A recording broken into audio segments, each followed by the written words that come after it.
Hi, I'm Donna Kallner. This unit is to help you move from the structured learning and sampling in the first half of the course to the second half and beyond, where you'll be designing your own projects using the techniques you've learned. Design is really nothing more than the application of techniques to intentions, making choices about what to feature and what to let go. Remember, you can always change the plan, but it helps to start with one.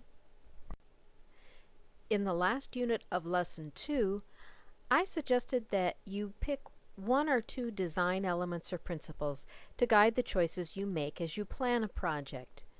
In this unit, I want to walk through one more project from design through completion. First comes function. Not always, but often enough. In the summer, one of my simple joys is brewing a jar of sun tea in the morning to sip in the afternoon.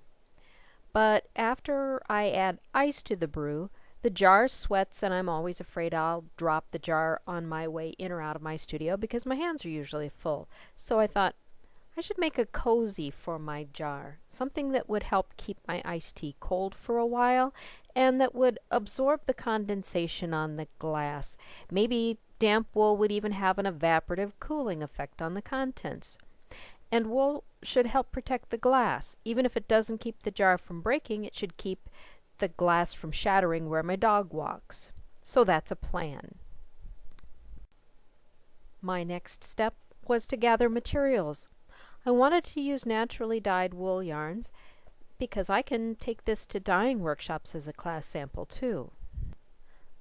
I chose certain elements for the construction to illustrate techniques you've learned in this course: the round base, the flat panel, and cross-knit looping on the edge. And I wanted to feature a texture variation because that's something we've covered in this lesson, and frankly, it's one of my favorite design elements to play with. Texture and proportion are the two design elements I chose to focus on in this project. Let's look first at texture. Texture often refers to the surface characteristics of a piece, the things you can touch. Visual artists work very hard to suggest the characteristics inherent in what fiber artists create. Things that are soft, smooth, bumpy, fuzzy, warm. I do love a lot of texture, but it doesn't always take a lot. Like pattern, texture can be very demanding of attention, so it's good to include some quieter areas that are less demanding to balance the texture sometimes. And that brings us to proportion. We generally think of proportion as the ratio of this to that. But this and that are not always just what you think. It's good to consider proportion in relationship to texture as well as in area or color or pattern. Equal proportions can sometimes seem static, even a bit dull.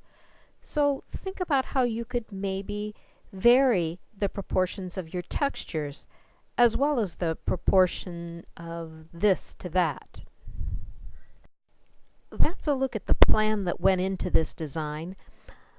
I'll just point out a few features of the project in case you're wondering before you move on into designing your own. To begin, I worked the round base and a flat panel. I stitched the narrow ends of the flat panel together to form a ring. Then whip stitched the round base to the ring. My messy whip stitches were covered by faux edging. Next, I worked into the selvage of one long edge of the flat panel and started stitching in a continuous spiral using a texture variation similar to the one you learned to work in a flat panel. This variation alternates one row where the needle passes over the working thread and one row where the needle passes under the working thread. The seam in the flat panel helped me keep track of where rows began and ended, and I covered up that seam later on with some faux edging to give an extra line element and a little variety to all of the horizontal lines in the piece. Take time to check the fit regularly on a project like this and to look at the work. Maybe look at the work from arm's length or across the room, as well as from 12 inches away from the end of your nose. I want to end this video with two things you probably thought you wouldn't get in an online course. First, I'm really sorry you don't get to handle the samples. I can at least turn this one inside out for you to get a closer look. Know what you'll find? The floats behind my faux edging are not perfectly straight. Next time I might do better, but I gotta tell you, I have a lot of pieces that are not perfect. A lot.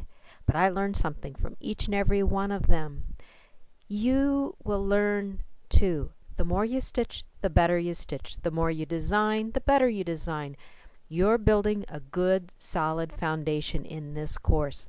The next step is stitching and thinking about what you're doing, making choices, making adaptations, making mistakes, and turning them into opportunities.